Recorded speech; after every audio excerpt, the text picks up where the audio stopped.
Hey guys, welcome to Live with Lani. We're here in the Abstract Studio. Of course, I'm your host, Lani. We have our lovely guest, Evangelia. Yay! Did I get it? Did I get it? All right, we did it. She's Greek, everybody. I'm learning. So, I just want to say welcome to the city. Welcome to the 6. Thank you so much for having me. I love the city. I love being here. So, we did get to chat briefly. You really did not know that Toronto was called the 6. I did not know, but now I acted like I knew that because I just found out 5 minutes ago. Right. But right. I'm here to get educated. You could tell me more after. I want to learn more about Toronto. I want to keep coming back. And you also, and the way how we showed you, you said it was 222. And then Ante pointed out, well, that equals a 6. It's just like. And I was like, cool. Is that another lucky number? He's like, no, it's Toronto. Yeah, that was crazy, you guys. I walked in here and it said 222 on the screen where they had my welcome thing. And then we saw that they also have three $2 bills. So 222 at 222. So I'm feeling good. All right. That means you're meant to be in the 6 at this very moment. moment. I think so. Yes. So briefly, I want to get into your performance yesterday. Unfortunately, I missed it, but I did get to meet you for a short time when you guys were prepping before going on stage. You looked gorgeous. Thank you very much. Your dancers, lovely, love them. They're so sweet. Jovial. I couldn't even. I was like starving and enjoying all the Greek food. I had something called it was square and it had like spinach in it. Spanakopita. That I had that so good. Crispy phyllo dough on the outside, spinach and feta and herbs on the inside. You can't go wrong. No, really. And honestly, my brief passing with you, it was so like, I don't know what I was just drawn to, and I'm like, this girl, she's something. And literally, because I didn't get to see your performance, I started Googling you, and I'm like, all right, what does she do? Let me see her music. I did run into some Greek music, but I see that you do a mixture of English music. But there was one video I seen because you were dancing, you were moving. I was like, she's really a performer. It was called Fotia. Fotia. You probably saw the live video. Was I wearing black? No, I don't know if it was a live video. You were performing. You were like, you had red covering your face. The music video. The music video. Yes. Video. I was like, wow. I'm glad you saw that. I seen that one, and I was like, this girl's really it. And after I'm vibing with the song, and I'm like, what does Fotia mean? So then I Googled it, and please, I hope I'm right. It means fire. Yes. So the line is, so it's all in English, and then that one line is Fotia mesta matia su, which means fire in your eyes. Was that written Passion, for someone? Sexy. Well, it was written at the time. I did write it with my boyfriend at the time, but we kind of wrote it about the beginning of our relationship, where it was just like, because he's also a songwriter and producer, and we do everything Shout out to together. hubby. Shout out Jay Stolar, he's the best. And in the beginning, we avoided working together because we were like, well, we met and we're like, we should, like, if we start working together too, that could like make or break in a way. But then we were just so creative, and there was kind of no avoiding it. But that's like, kind of what that song is about. It was like the beginning when we were like, no, I don't, do we want to do this? Not want to do this? And now we're 6 years in, and we're doing it. Ooh, that's love. There's still fire in the eyes, you know? As it should be. So it seems like you guys are meant to be, because it's still going strong. Your music is fire. Thank you. He's doing a great job. You're doing a great job. Thank you so much. So I just want to give a little background on me. Growing up, I really loved this movie called Brown Sugar. I don't know if you know it. Most people don't. It's super old. I have older sisters, so they would make me watch older movies. And it was about this journalist that worked in the music industry. And she used to always start her interviews off with, when did you fall in love with hip hop? So my question to you is, when did you fall in love with music? That's such a, I love that we got the background to that too. There you go. When did I fall in love with music? I was in love with music as long as I can remember, but there were times where I remember I used to, when I was like in early elementary school, I hated pictures. I literally was a flower girl at a wedding, and I looked at the camera not once. Like all the pictures are me like this, like upset that I have to be in pictures. Like, how dare they make me put on this outfit and be photographed all the time. Like, I hated pictures. I used to, like, when they make something, like, I don't want to sing. And I think it was, like, because my mom sang all the time. And shout out, Mom, like, you have a beautiful voice. But I just kind of, I don't know, sometimes kids get in this mood where they're like, I don't like this for whatever reason. And I just kind of say, I don't like it. But then as I grew out of that, then I started really liking it. And, like, I loved, like, Britney Spears, and my friends started making girl bands together, and I would do choreography, and we'd perform the talent shows. And there was, like, a moment where, like, Britney Spears and my friends started making girl bands together, and I would do choreography, and we'd perform the talent shows. And there was, like, a moment where then I was kind of public with how much I liked it. And then in middle school again, I, like, hit it again. And I remember I signed up. I really wanted to perform for the talent show, and I signed up, and I almost went in the room to the audition, but then I walked out. I was like, no, I can't do it. I can't do it. And, like, nobody knew. And then I saw this artist. Her name is Ingrid Michaelson. Okay. And she is one of my first, like, really inspiring artists that I loved, because her music was well, not always, but at the time was very simple and acoustic, and some of her greatest songs were, like, her with just, like, a ukulele. And that was very inspiring to me, because I was like, this is accessible, like, maybe I can do this too. Like, there's not that much going on, and it's still so effective and so beautiful. So then I started watching, like, YouTube videos of her, and just, like, sitting there and imagining myself on a stage too. And then when I used to play soccer, it was my first love, but then I tore my ACL at 16. And then I had nothing to do as I was sitting on a couch. And then I taught myself how to play guitar and started, like, writing songs in high school. And I would say that's when I really, really fell in love with it. It was when I discovered her as an artist, and then kind of really grew into my love for songwriting at the time.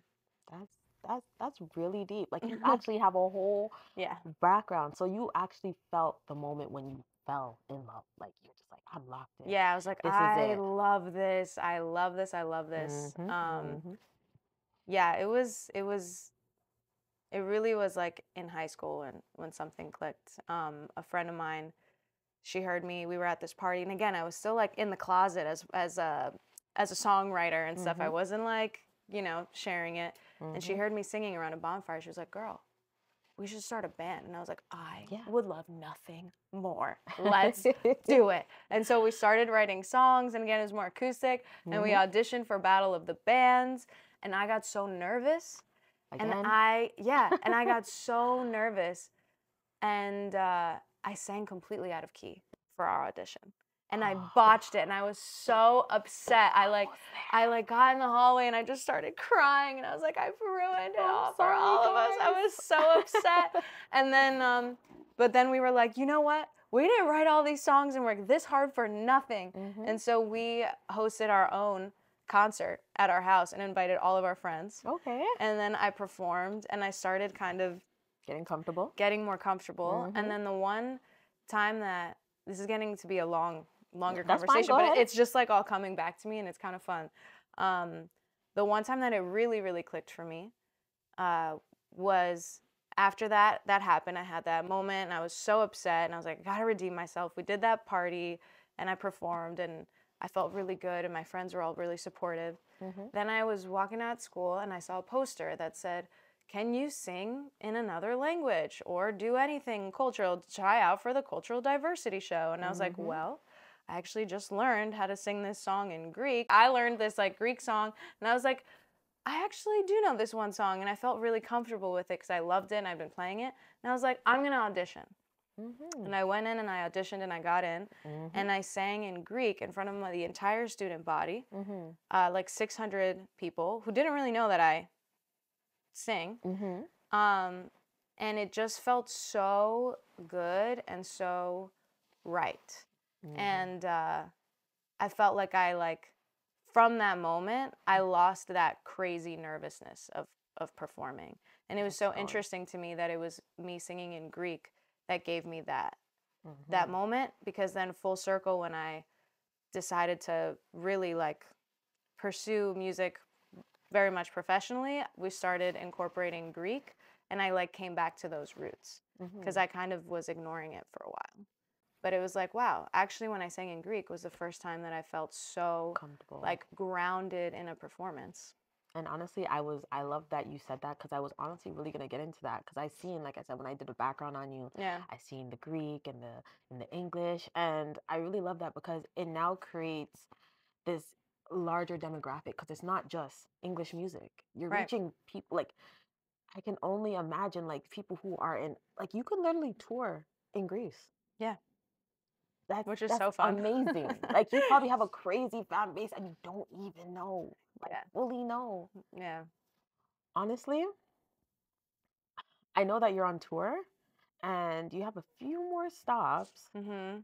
I think I seen LA, New York. Yep, we're hitting Montreal tomorrow. Okay. Boston, Philly, San Francisco, Arizona, and Seattle, aside from what you just said, which is, yeah, it's more than I've ever done. This is like my That biggest is tour a yet. Yeah. blessing. Yeah. That is, Yeah, like, it's crazy. doesn't it feel so surreal? Like, all these people are paying to see you. Yeah, it's wild. Like, that is. It's wild. Like when I stay out, I always try and stay after and like meet everyone. And it's taking like longer and longer for me to get out of the venue. The venue's being like, all right, wrap it up, you know, but it's like such a blessing to be able to do that. And I definitely don't take it for granted. Out of all the cities you named, I don't know if you really have a favorite picked, but is there one particular city that you're excited to see, you've never been to? Well, one I'm particularly, well, you know, I've never been to Seattle, and I recently rewatched Twilight, which takes place in Seattle. Love that. And I was like, wait, I'm so excited to go there for the first time. But I am very excited for New York because I'm born in Jersey. My mom's Italian American. My dad's from the island of Crete, and I was born in Jersey and grew up going back and forth between there and Crete, and New York is my city.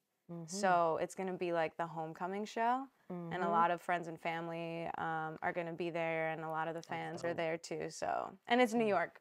Yeah. We love New York. Is that okay to say here? It's I perfect. don't know. Is there a rivalry? I love New York. Also seen you perform at the Barclay. Yeah. Last year. Yeah, that was crazy. That was wild. I got to open for Konstantinos Argiros. Shout out. He's one of the biggest Greek artists, I guess, on the planet. Like, what other Greek artists could go play Barclay Center? He's just amazing. And he really made history with that show. It was such an honor to get to open there and get to be there and like look out at the audience in Brooklyn, New York, for these people here for a Greek, like it hasn't been done that big before. So it was very, very, very moving. honestly, really cool. Congratulations. Thank you. That is a moment I don't even know. How was your nerves that night? They were fine. Luckily, and Jay was able to play with me that night. And he's the best at like calming me down before getting on stage, where he's just like, remember, this is only going to last, how long was my set? 30 minutes.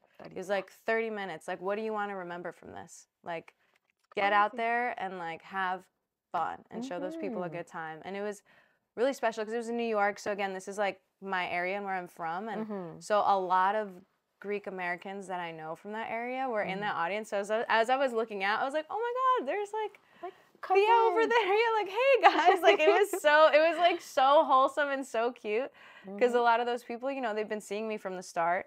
And then to like see me performing at the Barclay Center, like it was just a very, I think, moving experience for both sides. It was really sweet. Yes, and that is completely amazing. So go on, girl, go on. Don't stop. Thank you, girl.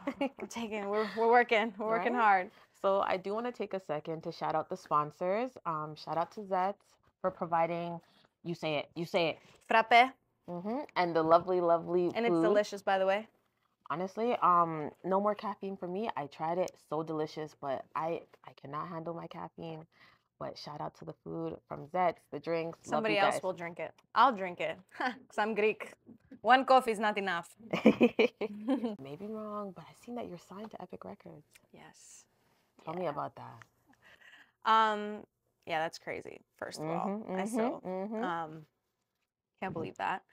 But yeah, one of my goals, I think probably any artist goal, but like it really is like I want to really take this and go international and just like levels. Just like, you know, we'll probably I want to be at the American Music Awards, the Grammys, the Eurovision, if that works out. Like I'm down for everything. Like I just want to do it all.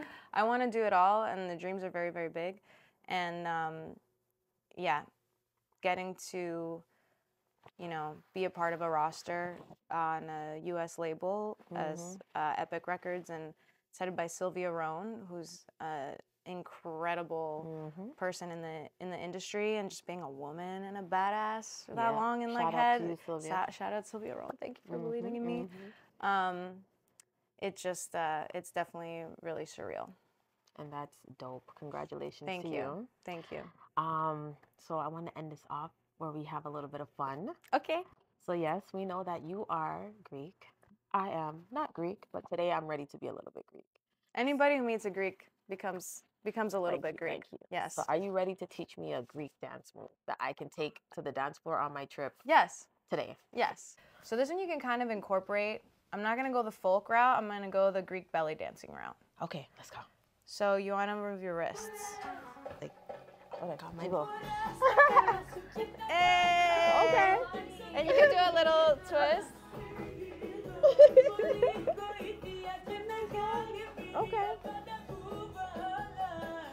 Okay. Hey.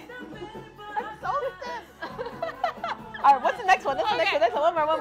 Okay, one more. One more. So one more that's easy. We don't need music yet, but like in traditional Greek folk dance, you have your hands out like this, basically, and you can just like, this is like a, what's like a two, like one step and cross, step and cross. You could do that. Ready? Cross, step and cross, step and cross. Hey, it's like Save the Last Dance, Julia Stiles. Woo! And you could just say, opa, opa, opa. So you could be on the dance floor like, oh hey, oh hey, Fotia, Fotia, opa. Yeah, exactly. Fotia. That's fire. Done. So use that on your vacation. And be like, okay. All right. Well, thank so you fun. for having us. Thank you. Honestly, ladies and gentlemen, Evangelia. Thank you for rocking with Live with Lani. I'm your girl Lani at the Abstract Studio. And guess what? We out. I promised I'd never give in, but something is different. My heart is dripping on a wire. Catch myself falling in the fire. Don't